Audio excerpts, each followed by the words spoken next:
But Mira, I know you got a chance to be able to watch this. Take it away. Well, this is a story of a guy, of an Indian immigrant called Somen Banerjee, who actually was the founder of Chippendales. So he used to work at a gas station and he saved $40,000 while working at the gas station.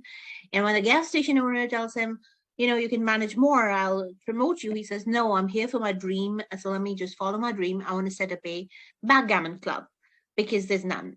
People play backgammon, but there's no club. So he sets up a club called Destiny 2 and in Los Angeles. And it just doesn't attract people. So one fine day, this guy walks into his store, and Nick Denoya plays this guy. His name is Paul Snyder, with his gorgeous girlfriend, Dorothy Stratton. And these are people that you know about because they were so in the news. And Dorothy Stratton is played by Nicola Peltz Beckham, and they offer the services. And Banerjee tells them, okay, great, for whatever, for 25% stake, bring me the traffic, let's do this together. But he soon realizes that Snyder is just fluff. Snyder is played by Dan Stevens, by the way, not Nick Denoya, but Nick Denoya is the other guy. So he pulls back and he says 5%.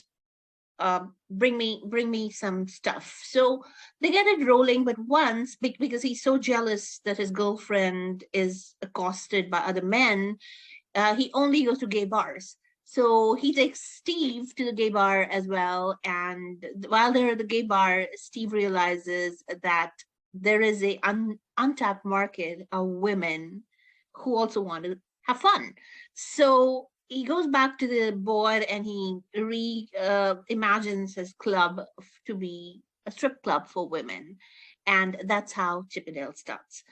But then he has an issue because every day his dancers are run-of-the-mill people. They're people he goes and recruits along with Snyder at gyms.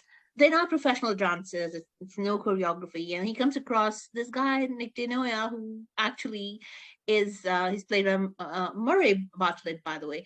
And this guy's a two-time Emmy winner and for dance. And he brings on the guy, and for the first few days, they do the same choreography, and people start getting bored. So he has to bring that guy for a bigger stake to work with him long term so that they can vary choreography, and it becomes a super duper hit. So that's how Chippendale starts. And I think only 2 episodes are down on Hulu for now, but you watch those 2 episodes, you will absolutely enjoy it. Stillman Steve Banerjee is played by Kumail Nanjiani. And you know what I found about Kumail Nanjiani is that, I mean, I've always seen him in funny shows, right? Funny movies and funny shows. And he has also co-produced this with his wife.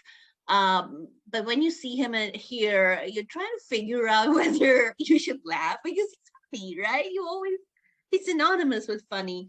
But then he's playing this really complex character of Banerjee, who has this control. He's a control freak over his business because he's invested his life into it. And then this character Nick Denoya comes in and he just kills it for him because he starts imagining Nick Denoya's character starts imagining that he is the is more worthy of being the owner, and he starts pushing the envelope for him in ways that are not pleasant because he goes on media networks and tells them I'm the real owner, and Steve just gets angry about it. So this is a story based on a real life story of this founder who actually was convicted for murder, and his rise and fall and what led him to do all of that. So what I really liked about the movie was it's written very vividly. So there are the fictionalization of his life is pretty interesting, so there's not a dull moment, of course, in the first 2 episodes, definitely. And it is written by it's written by the same guy who wrote Mike Tyson's biopic. So I thought Robert Siegel, of course. So he's created many biographies, and this is another one. And if you haven't watched the documentary, the docuseries called Curse of the Chippendale, and you know the history of the club, and you know the coincidences that lead to what happened with Somen Banerjee, you kind of you can reimagine it here, and you'll enjoy it because obviously there is over dramatization, but even with the over dramatization, it's fun to watch. And we're hoping to also start a new Hunk Hot list as this series progresses. I know there's plenty of talent that'll probably come out in this series, him, which we know our staff here and Shreya always always have their eye open for hot guys. Absolutely. So with that, yeah, very excited to see how this series unfolds.